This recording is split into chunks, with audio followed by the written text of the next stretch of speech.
Sebelumnya, Assalamualaikum warahmatullahi wabarakatuh.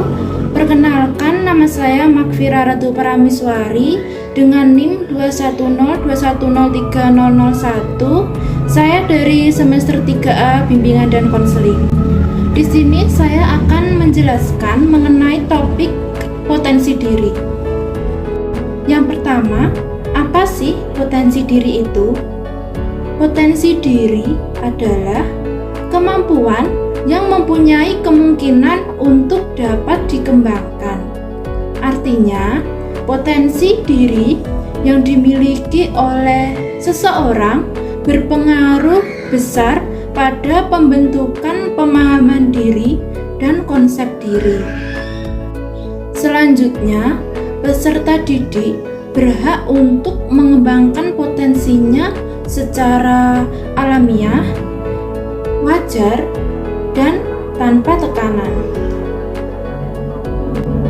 Yang kedua, terdapat aspek diri seseorang yang patut untuk diperkembangkan. Yang pertama, diri fisik. Diri fisik meliputi tubuh dan anggotanya beserta prosesnya. Yang kedua, proses diri. Proses diri merupakan alur atau arus pikiran, emosi, dan tingkah laku. Dan yang ketiga, diri sosial.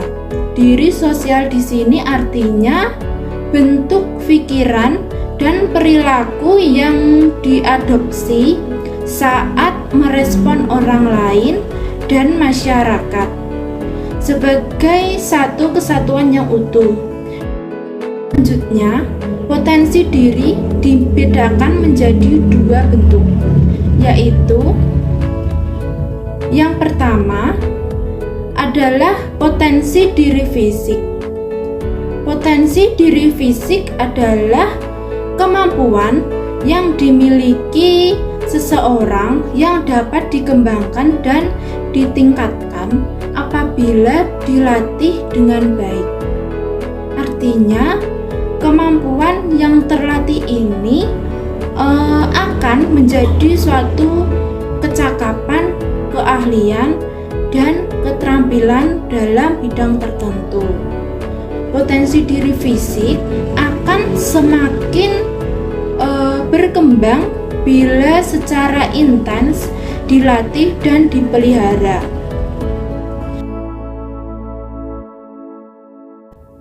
Yang kedua, potensi diri psikis.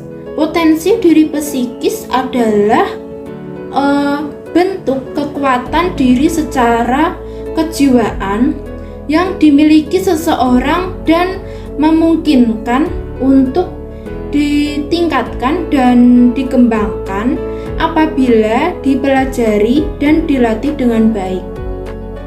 Yang keempat, terdapat faktor penghambat pengembangan potensi diri siswa.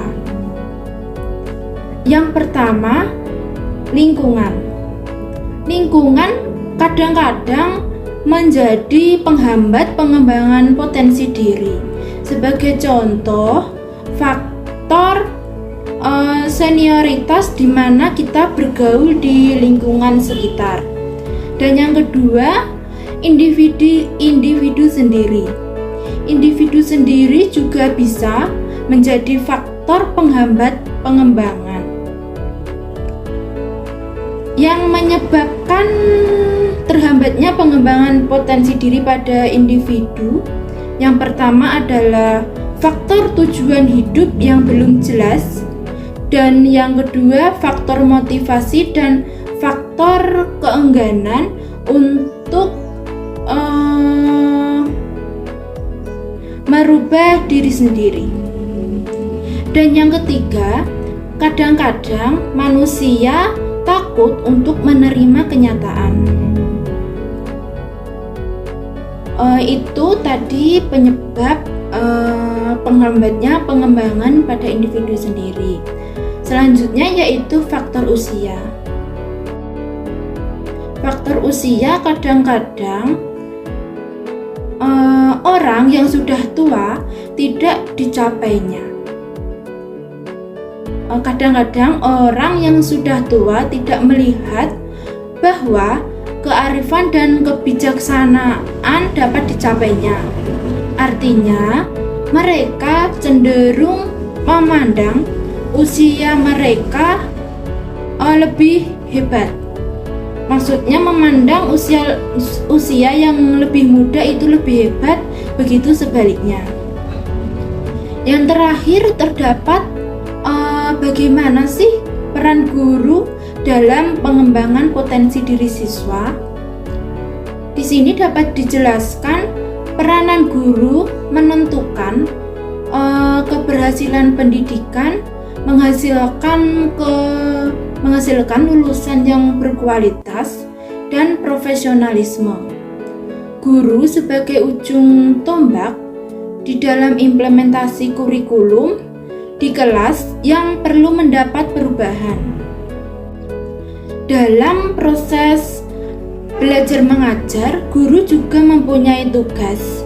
Yang pertama adalah mendorong, dan yang kedua membimbing, dan yang terakhir adalah memberi fasilitas belajar bagi siswa untuk mencapai tujuannya. Itu yang bisa saya sampaikan. Jadi bisa saya simpulkan di sini potensi siswa dapat dikembangkan jika siswa mempunyai kemampuan atau kemungkinan yang dapat dikembangkan. Peserta didik berhak untuk mengembangkan potensinya secara luas dan tanpa tekanan supaya potensi yang dapat dicapainya bisa dicapai secara baik. Itu yang bisa saya sampaikan, ada kurang lebihnya mohon maaf. Wassalamualaikum warahmatullahi wabarakatuh.